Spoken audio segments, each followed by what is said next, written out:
General Padilla, thank you very much for the introduction, and it is genuinely an honor to be here before such an incredibly distinguished audience.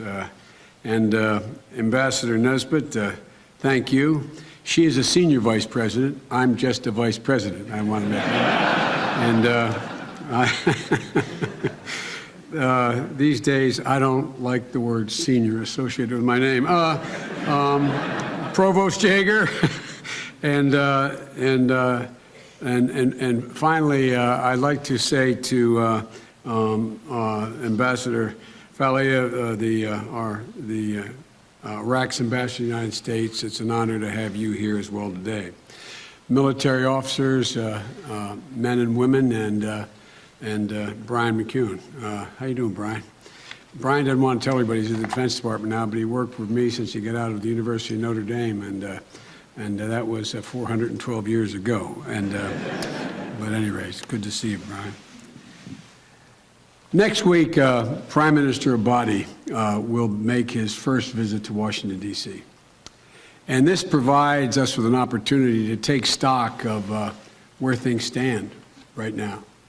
And that's going to be the focus, with your permission, of my remarks today.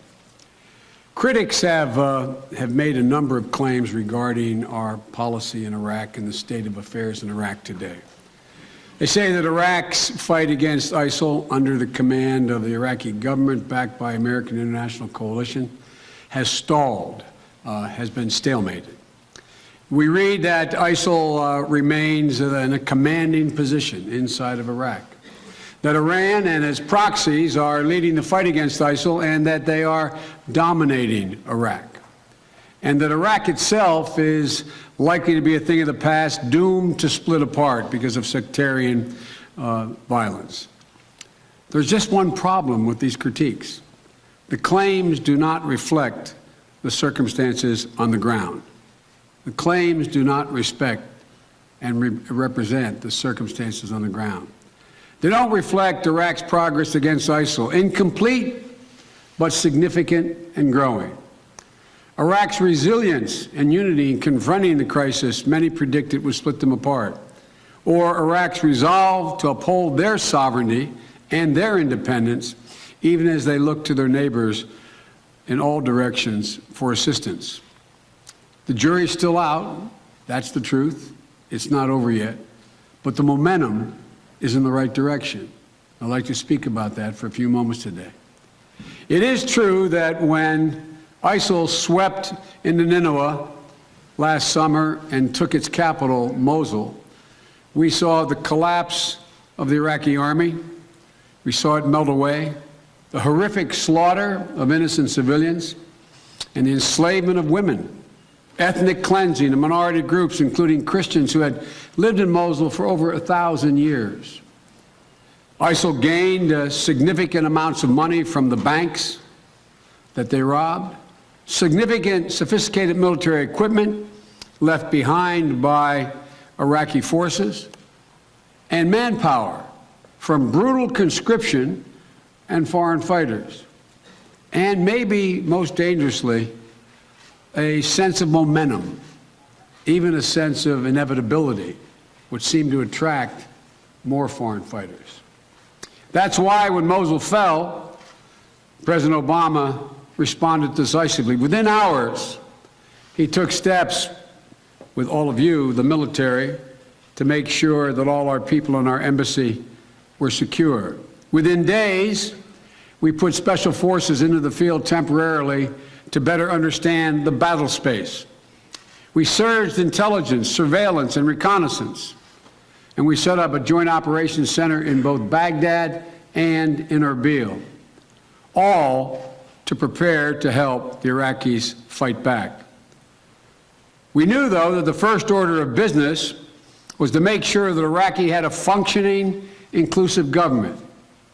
For all the years I spent in dealing with Iraqi public officials in the Iraqi government, we knew for certain, without a united Iraqi government, there was no possibility, none, of defeating ISIL. When Mosul fell, Iraq had just held their national election. 14 million, roughly 14 million Iraqis had showed up at the polls. But now they had to form a government in the middle of this chaos. And having been deeply, deeply involved, as Brian McCune will tell you because he was with me, trying to help form the first government and being engaged, we knew this could be extremely difficult and was likely to be difficult. During the term of the last government, distrust had deepened so profoundly between Sunnis, Shia, and Kurds, creating serious obstacles to a unified effort against ISIL and a questioned willingness of whether they were willing to literally stay together. But the irony of all ironies is that Iraq was actually helped form its government because of ISIL. ISIL, the very outfit that intended to tear Iraq apart and establish a caliphate. It actually united Iraqis. The Sunnis realized they preferred a united federal Iraq under a new government to being at the mercy of ISIL or dependent upon the other Sunni states. The Kurds realized that withdrawing from Iraq was not a viable option, and they did not want a terrorist state on their doorstep.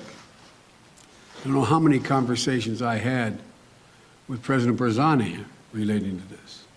And the Shia, they realized they didn't want to take on ISIL alone or become a vassal of a neighboring state. Consequently, they each concluded they were better off if they're in this together. And to quote a famous American politician in an early war of ours, we either hang together or hang separately. The Iraqis themselves recognized how badly the trust had been broken among them. Nothing less than a comprehensive change could deliver a united Iraqi government that could effectively take on ISIL. And many Iraqi leaders believed that the only way to do this, as I believed, was a wholesale change in leadership. That every interest in Iraq had to find different leaders this time to occupy the seats of power.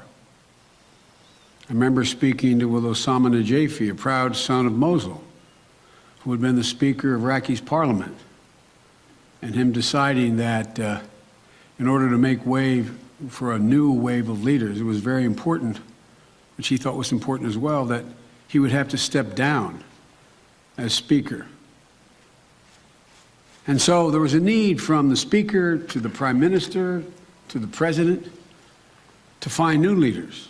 And the result was another widely respected Sunni, Salim Jabouri, became the new parliamentary Speaker.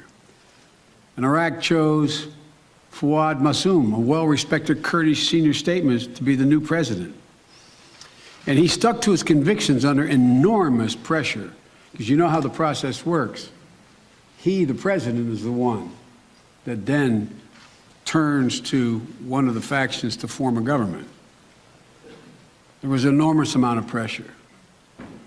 But he stuck to his guns, and he named Haider al-Abadi, the prime minister, a Shia leader who had built up majority support within the Shia National Alliance, which won a majority of the votes.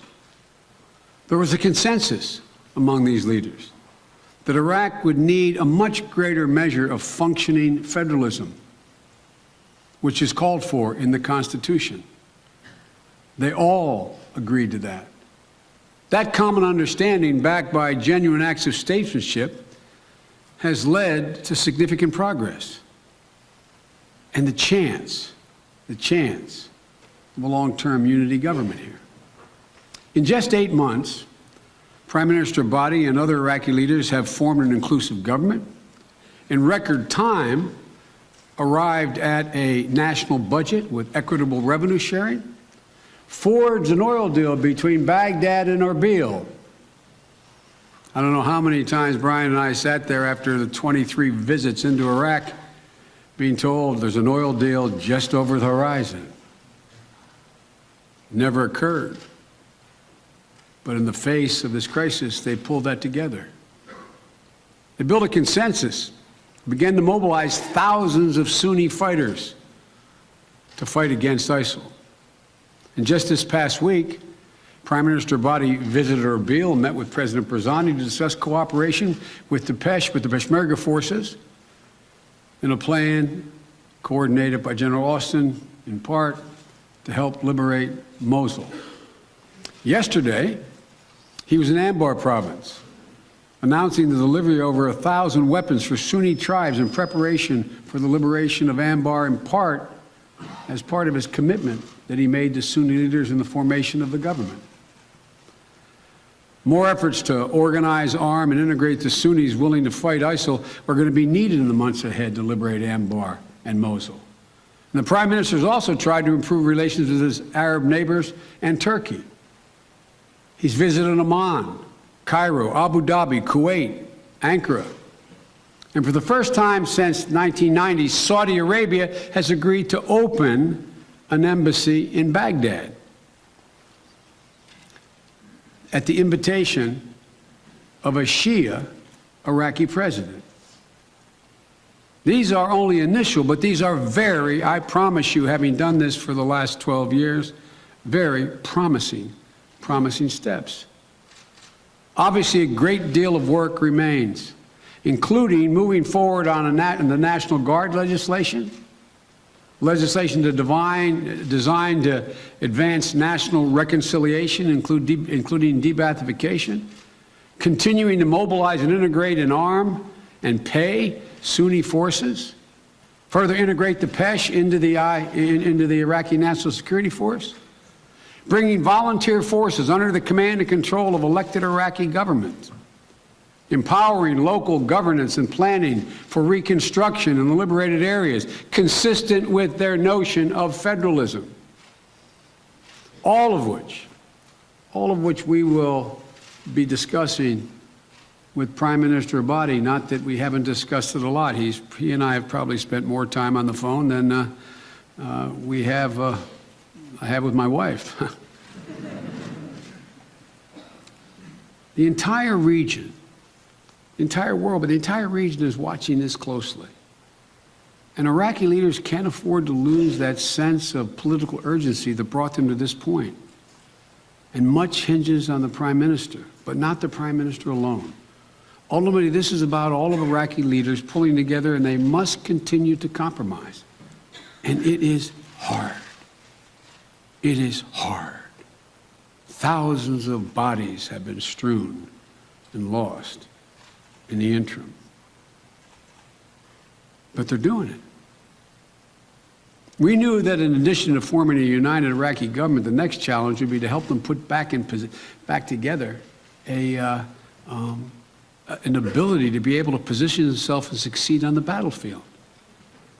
That started with helping Iraqis reorganize and reconstitute their security forces. For years, in the face of terrorism and insurgency, many Iraqis have fought bravely and given their lives. Thousands have given their lives in the fight against ISIL. That would challenge any army. But as we saw last summer, some units, including those in Mosul, have been hollowed out with corruption, questionable leadership appointments, lack of discipline, sectarian infighting. And the collapse helped make the fall of Mosul possible. So we began to help the Iraqi leaders rebuild their forces with hires based on competence, not on ethnicity. al-Abadi appointed a number of former military officers, relieved a number of former military officers, and appointed new officers. He appointed a Sunni from Mosul as defense minister. He replaced 36 commanders in November, and he continues to reform Iraqi's military leadership. We spent our special forces to assess which Iraqi units could actually be salvaged. And under the leadership of General Austin, we began working with the Iraqi military to reconstitute their divisions. We are now training and have continued to train Iraqi forces at 4 different sites across the country. 6,000 have already graduated, thousands more are in the pipeline, and we're supplying weapons and critical equipment. Since the fall of 2014, the United States has delivered over 100 million rounds of ammunition, 62,000 small arms systems, 1,700 Hellfire missiles, 250 mine-resistant ambush-protected vehicles, MRAPs, were delivered in December that are now protecting Iraqi forces and Pesh forces from mines and homemade bombs. And 50 additional MRAPs with mine rollers began to transfer to Iraq this week.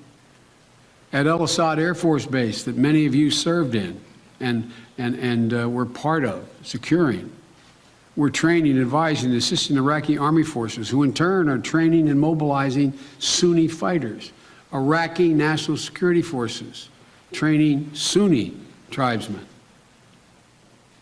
We're also brought Iraqi pilots to the United States who are in advanced stages of flight training in Arizona to enhance their capacity to defend their country in the air.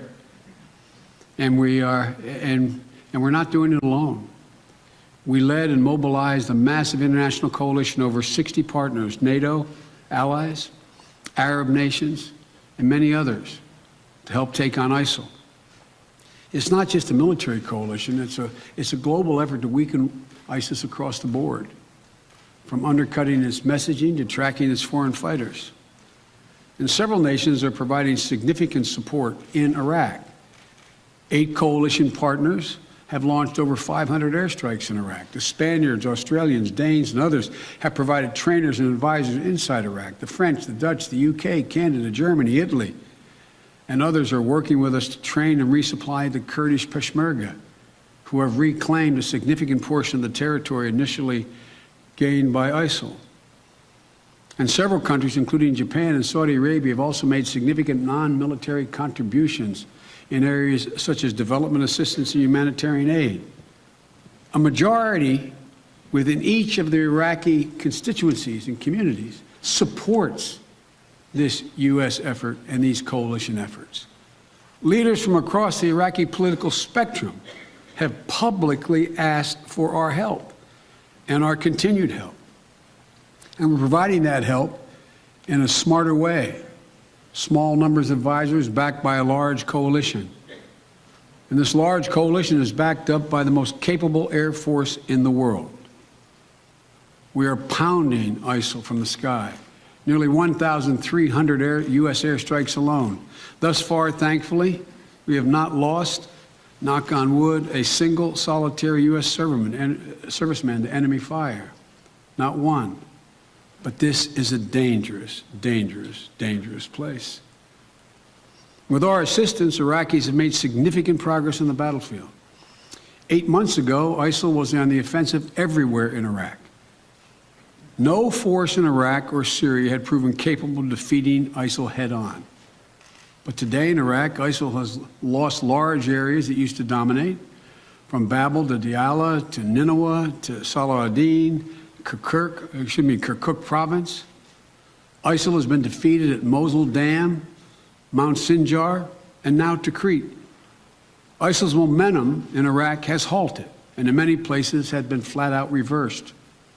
Thousands of ISIL fighters have been removed from the battlefield. Their ability to mass and maneuver has been greatly degraded. Leaders have been eliminated. Supply lines have been severed. Weapons, checkpoints, fighting positions, IED factories, safe houses have been destroyed. And reports of demoralization within ISIL ranks are rife. And some ISIL fighters refusing to fight.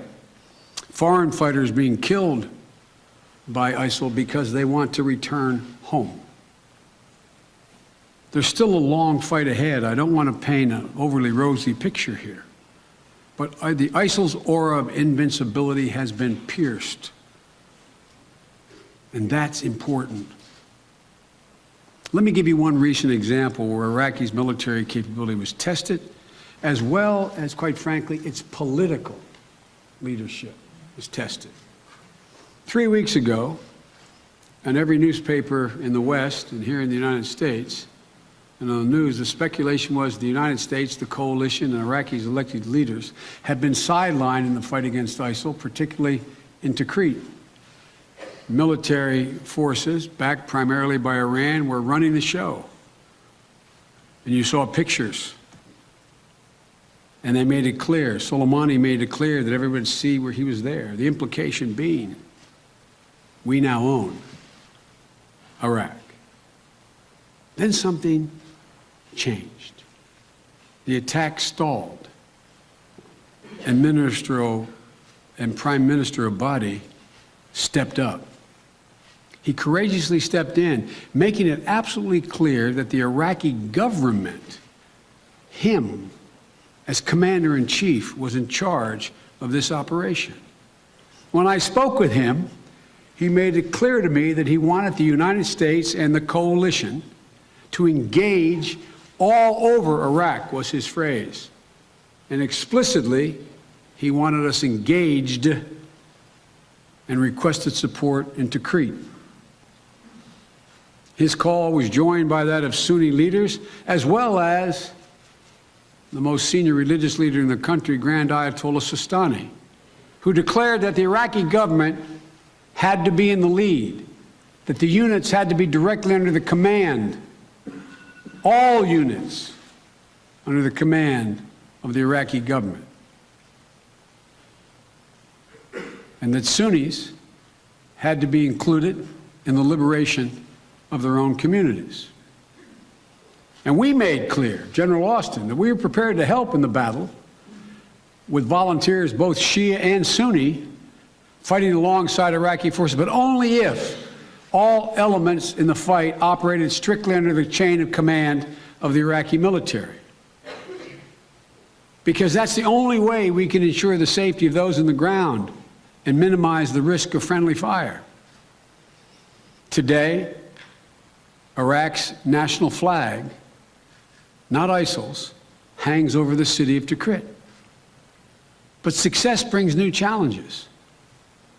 Holding liberated areas, policing them with forces that are trusted by the community, in the community that they're returning home to. Transiting governing authority back to local officials as envisioned in their federal system. Restoring vital public services. And in the face of reports relating to Tikrit that there was mass looting and burning of homes, the Prime Minister stepped up, took swift action. He condemned the abuses, ordering the militia out of the city, ensuring regular forces are patrolling those seats, and frankly acknowledged the degree of loss that had occurred, hiding nothing. Once inside Tikrit, Iraqi soldiers uncovered execution grounds where ISIL murdered as many as 1,700 young men last summer and poured them into mass graves. And as I speak, mass graves are still being found. A stark reminder of the brutality of ISIL and the need for its defeat. While this battle continues inside Iraq, we're also taking the fight to ISIL in Syria. The international coalition has now launched over 1,300 airstrikes against ISIL and other terrorists inside of Syria, bombed refineries that have been taken over by ISIL, the oil, both refined and crude, being used to fund their operations, eliminating that as a source of revenue. We've embarked on a train and equip program under the Defense Department to take on ISIL and protect Syrian communities. In Kobani, killing thousands of its fighters and providing ISIL. ISIL can be beaten inside of Syria as well. However, the regional challenge for Iraq extends beyond Syria. For years now, Iraq has risked being pulled apart by a wide range of sectarian competition, internally and externally. But the reality is that Iraqis do not want to be drawn into regional conflicts. They don't want to be owned by anybody.